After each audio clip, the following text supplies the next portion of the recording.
Hi guys, it's Clarice, and we are ready to do another tutorial today. Can you believe it's actually September?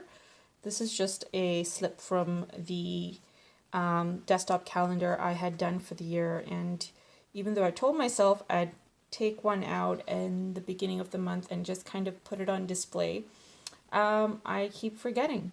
But yes, I just remembered it was September because today was also first day of school for the kids.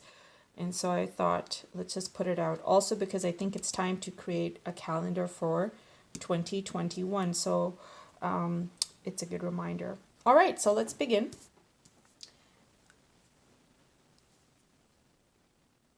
So today we're going to do a quick tutorial on how to do florals while keeping in a lot of white space, because that's an integral part when you're doing watercolor, especially in the loose style. So we're going to focus in on that today. For brushes, I am using my Silver Black Velvet 4, Princeton Neptune number 8, and I will keep the Da Vinci mop brush in the one handy as well. And I have my colors, so I'm going to keep this simple because I want this to be a quick practice run for you guys, and then come Sunday we're going to integrate everything we've learned and create a nice fuller picture. So the colors that I'll be using are going to be my quinacridone rose, right? I think that's what it's called, by Daniel Smith. And then I'll be using the medium cadmium yellow. I'll be using a combination of the, not raw sienna, the sepia with the green for my leaves. And I might use a little bit of violet, so we'll see. But the main floral is going to have a lot of the quinacridone rose. Or you could also replace that with the English red or the Madder Lake red that St. Petersburg comes with. So let's begin. I'm going to be starting off by using the Neptune number 8. I just have my water on the side, and I'm just going to mix some color onto my palette here. Give me 1 second. It's got a lot of blue, so let me just fix that. All right, palette fixed, and I'm just going to get some of my quinacridone rose on here, mixing it up. And this is literally like one of my favorite reds or pinks. Unlike the Madder Lake and the English red, this is more of a pink, and I absolutely love it. In fact, I was thinking I should probably mix this up with some of the Dr. P.H. Martin's concentrated color just to see what would happen. But that's for another time. So I got that mixed up and I'm good with this. So I'm just going to keep that on the side here, and we will begin putting my water down so that there's no shadow on here. And let's just focus in on what I'm going to be doing here. So I'm getting a good amount of color, and I'll do my floral right here facing in this direction. Actually, let's do it in this direction. I always go left. Let's go right. And I'm going to start off with the inner cup, and literally I'm just doing strokes like this. You're just doing big strokes, and the second stroke you do, leave some white space. So do another one, leave some white space. What you can also do is to smoothen it out nicely. Just take your number 4 with just water on it, add another stroke, add another one that way. Make sure you're leaving white space. As you do that, go back in, get more color, create another one off to the side here. Make sure you're leaving your little white space. And you see how you get that nice blend? That's how you get that nice blend happening. So I'm smoothing things out. Let's darken this before we move on to anything else. So I just got more color directly from the color cake, and I just added it on here. I'm going to mix that back in here. And then what I'll do is take my number 4, just dipping in some color. I'm going to go for the top, which is going to be around here. And I'm just doing little strokes, getting more water, adding another stroke, but making sure that there's a lot of white space between the strokes, and also every time you lay it down, there's like enough white space in between as well. So there's white space here, here, so within the actual petal itself, and then also the outer petals, the surrounding petals. So I'll do another one this way.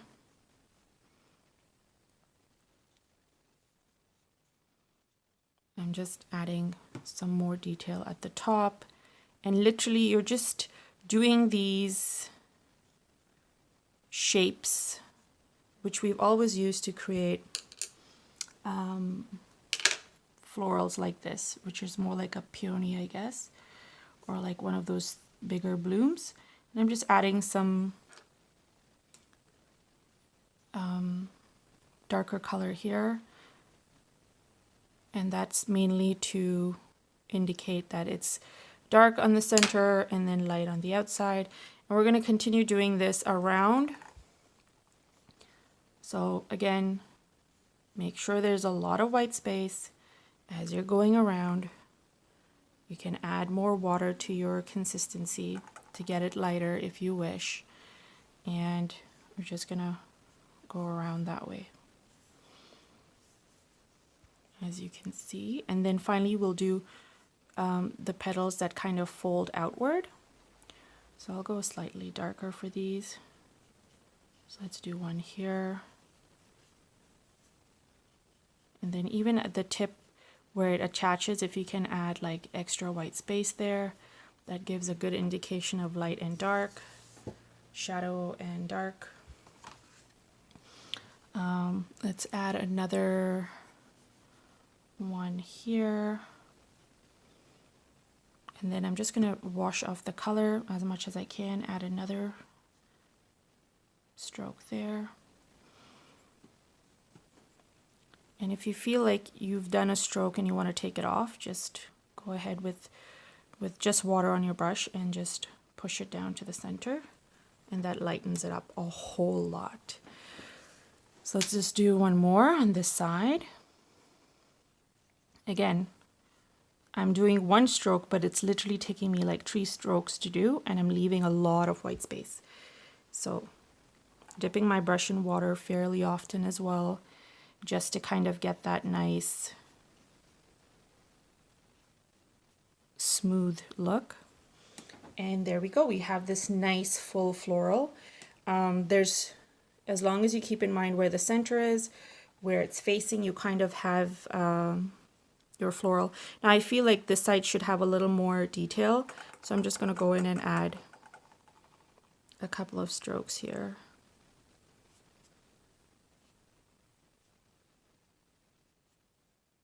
And then just like tapering off by adding a few little additional strokes that way. And then hopefully this is still a little bit damp, because I want to get this area where it is attaching to the bottom of this floral to be the darkest. And so you can tell this part over here has dried up already, but that's okay. I'll just kind of do a little dotted thing and have it blend out that way, or dry out that way. And let's just see what that looks like. All right, so now that we have this nice big floral, we can kind of move on to doing some additional leaves. Not additional, some leaves, because right now there aren't any. So I'm mixing my brown, and I'm just going to put it on the side here. So I don't need a whole lot. Then I'm taking my green, and I'm going to mix that. If you had this pre-mixed, that would have been helpful, but if you don't, that's okay. I like a nice foresty kind of green. So that's why I add the brown to this bright green. And once I have this, I'm just gonna go find an area that's still a little bit damp to do the leaves, if you can. And so I have this area which I think would work nicely. So I'm just gonna start one off this way and one stroke down the center, dipping my the tip of my brush in water, another stroke, touching the pink, dipping it in more water, going to the other side, and completing it in 3 strokes. There we go, that's that. And then I'll just do another one, give it some movement, kind of having it flare out this way. So 1, 2, 3. Remember the white space in between. I kind of forgot the white space over here, but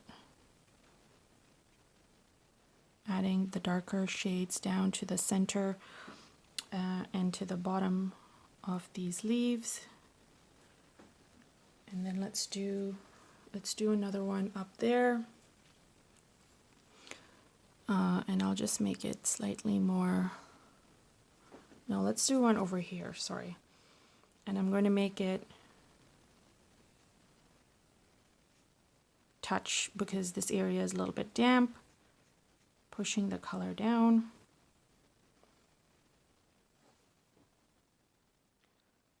Just another stroke to kind of enhance the leaf, and a third one, and then you have this nice shape to it. So that's how you get those. So that'll take a little bit of practice, but you know, you should definitely try that.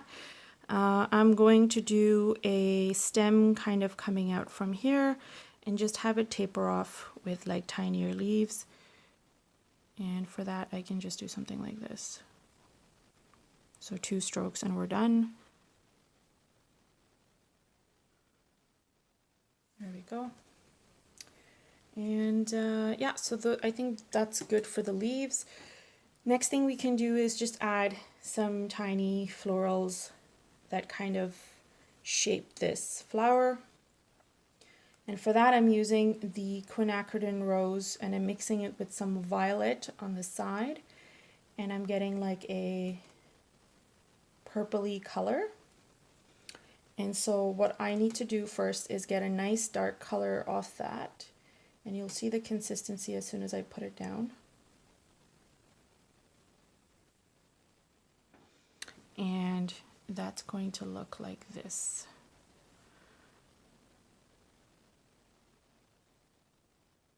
So we'll add it. Let's add it on this side here. No, let's add some over here on this side first, and then we can kind of go there. So literally it's like delphiniums, I guess you could say. And we're just going to do little leaf shapes. Remember to leave the white space. Now I'm taking this other brush of mine and I'm going to touch the area where it is damp and create the same shapes going around.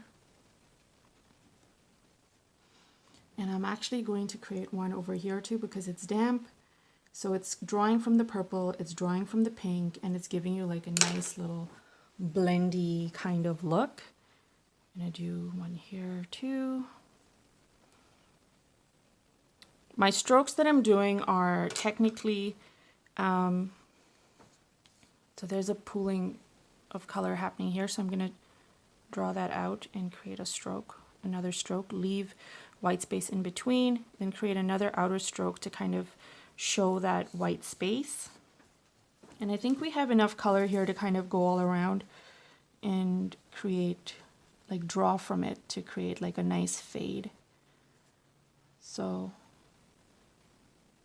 just do that in motion until it kind of like fades out.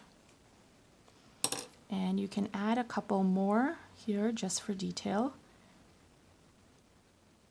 just in case it's like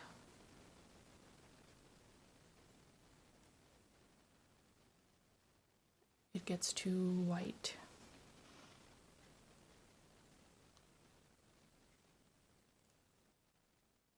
There we go. So I'll leave this at that, and then we'll just add a little bit more green. For the greenery here, I'm going to be using the same green that I pre-mixed, getting it on my number 4, and I'm going to do thinner. I'm going to do some thinner looking leaves, just getting a tad bit more of the green, just so I can have some differentiating happening over here, and making sure that it's not too potent, because I want these greens to be a lot more faded compared to the other greens. And so I'm just doing a line first, then I'll do a slight drag, attach, drag, attach, drag, and attach to that, and then that's the kind of leaf I'm going to do. Then I'm washing off most of the color, and I'm going to just extend this and do more, but as you can see, it's going to be a lot lighter. Remember to do your little white space things that I've been stressing about, and give it some direction, and you're good to go. We have some nice pretty looking leaves, and it's nice and faint, and we've got some purple mixing in with the leaves too. So I kind of like how this is happening or transitioning. We'll do a couple over here as well. So clearly I just got a little bit more onto my brush. I'm going to get more water so that I can have a lighter fade happening. And I think one of my biggest issues with leaves is I'll start off with the intention of having it be small, and then it kind of escapes and gets bigger. But this is okay for now. So I think you get the idea. On Sunday, we'll focus a little bit more on placement and stuff like that. I want to do a couple more of these in this area as well. But I'm going to do it a lot lighter, so it's like very light and faded. So again, we're doing the same motion. 1, 2, leaving white space. 3, 4, trying to leave white space. Again, kind of going all around. I'm going to go in with this brush, do the same thing here. It's got some green on there, which actually I don't mind. And I'm just creating more of the same shape in the hopes that this color will kind of move and kind of blend in. So do what you need to do to kind of make it blend in. I've dipped a little bit of the pink, the quinacridone rose, and I'm going to create a couple more of this, maybe even blend some in here, just to see what that looks like. And then I'm going to go back in, get more water, add more of these shapes, and kind of at some point you need to like have it be more blending, I guess, with the sheet. So I'm taking my number 4 and just evening out, smoothing out the edges, and then just adding tiny ones off to the side. Same thing here, adding some of the purple to that pink that I added there, adding some water to touch that and create the same shape, and then that essentially gives us a nice blend again. If you feel like it needs a little bit of help, just add some pink while it's still damp. Yeah, and then this is good. You can kind of go in and just retouch the bottoms of some of these petals if you wish, if you want it to be a lot darker and give it a little more structure, but I'm just kind of, yeah.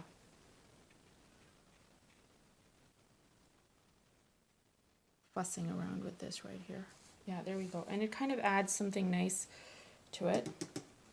And again, you can add on your leaves and kind of enhance just like we've done here. But you get the idea of what we've sort of done here. And that's essentially what we will try for Sunday. Before we actually end off, there's one more flower I want to do. It's very basic. So here, let's do it really quickly. So using my number 4, I'm going to get some of the green, some of the brown, and we're going to add it to the green that I have here on the side, mixing it up a bit.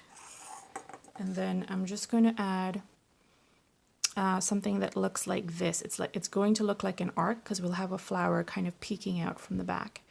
So have quite a bit of water so it's not too dark a green, and just kind of go all around in that manner. And then you can add a little bit of extra dark green. Because it's watery, it kind of gives you a nice blend, and try and give it some texture, but leave a lot of white space as well. Now once that is done, I'm going to take my cadmium lemon, using the same brush. I'm going to get a bit of lemon, try and just mix it on here, and dipping my brush back in water, I'm going to touch the wet edges here and create petals that have a lot of white space. And I'm using the number 4 because that'll help me achieve that without making the petals too big and thick.